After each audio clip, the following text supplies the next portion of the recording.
so next topic is pulmonary infections.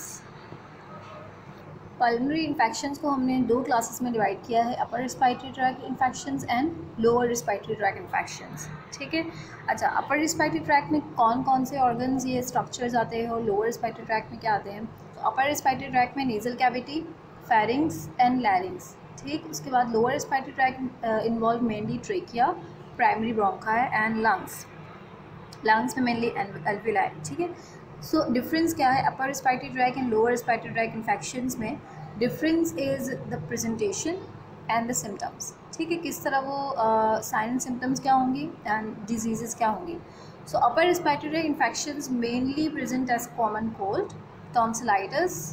ठीक है. Inflammation of tonsils, sinusitis, a sinus infection, laryngitis, infection of voice box, larynx and flu. In terms of symptoms, they present with headaches, aching muscles, stuffed up or runny nose, sneezing and a sore throat. ठीक. अच्छा, lower respiratory tract infections, these also typically involve the flu. ठीक है. ये भी बिल्कुल flu like ही होते हैं, which can affect both upper and lower respiratory tract. वो ऊपर से ही अगर infection है, inflammation है, that can comes down as descending order. ठीक है. Bronchitis as an infection of the airway, then pneumonia, a lung infection, bronchiolitis, an infection of the small airways that affect babies and children up to the age of 2. ठीक. Lung abscesses, chronic infections and tuberculosis, a more serious bacterial lung infection. So out of these lower respiratory tract infection, we are going to discuss the pneumonia, lung abscess. ठीक. lung abscess क्योंकि actually this is a complication of other lung infection, bacterial or viral infections. So pneumonia, then lung infection, then tuberculosis. Okay. Lower respiratory tract infections mostly present as coughing, लेकिन severe cases में patients में coughed up mucus and some suffer from breathlessness, dyspnoea, wheezing and chest tightness. This is the respiratory tract epithelium. ठीक है. मतलब mainly हमारे पास 5 type of cells होते हैं. Basal cells, the blue one, Clara cells, the yellow one, ciliated, orange one, serous cells and goblet cells. तो ये 5 type of cells होते हैं within the respiratory tract epithelium, from the trachea till the bronchioles, respiratory bronchioles, abdominal bronchioles. Alveoli have type 1 and type 2 pneumocytes, fibroblasts and capillaries. ठीक है. तो basal cells, we know that basal cells are always regenerative capacity रखते हैं, तो वो regenerate करते हैं दूसरे cells को. they are acting as stem cells. Clara cells, they are ये जो है हमारे पास सिक्रीटरी सेल्स होते हैं. ठीक है. लाइक ये क्लारा सेल प्रोटीन्स सिक्रीट करते हैं और ये हमारे पास surfactant A, B and D proteins release करते हैं. ठीक है. ताकि फ्लूइडिटी हो या फिर और भी डिफेंस मैकेनिज्म्स के लिए. ठीक. और ciliated cells, they have beating capacities like cilia. ठीक है. वो म्यूकस को बीट अप करते हैं या कोई भी फ्लूइड हो. ठीक है. Serous cells actually secretory cells हैं, लेकिन ये सिक्रीट करते हैं हमारे पास वाटरी जो है कंटेंट. ठीक है.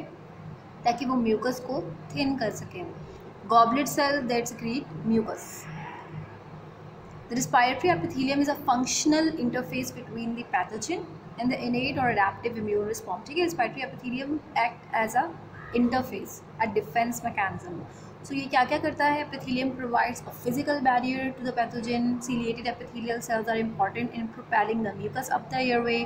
Tracheobronchial glands and goblet cells are important source of airway mucus, which serves to non-specifically trap particulates. ठीक है. The mucus is a defense mechanism which trap the particulates.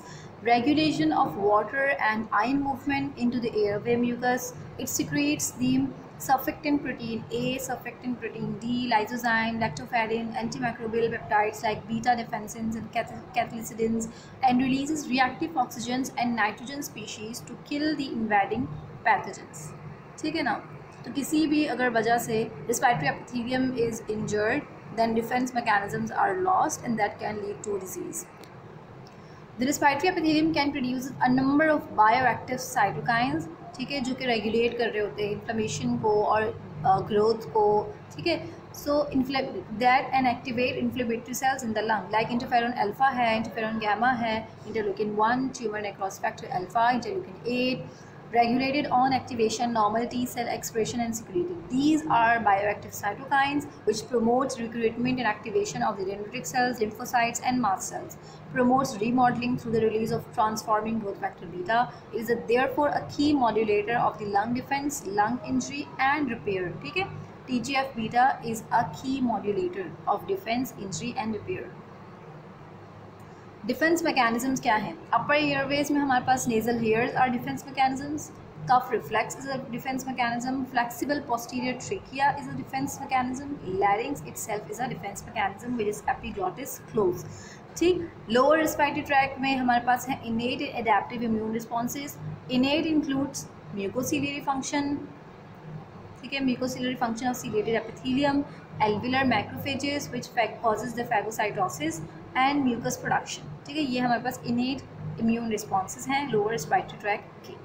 Adaptive includes the cells, dendritic cells, T and B lymphocytes.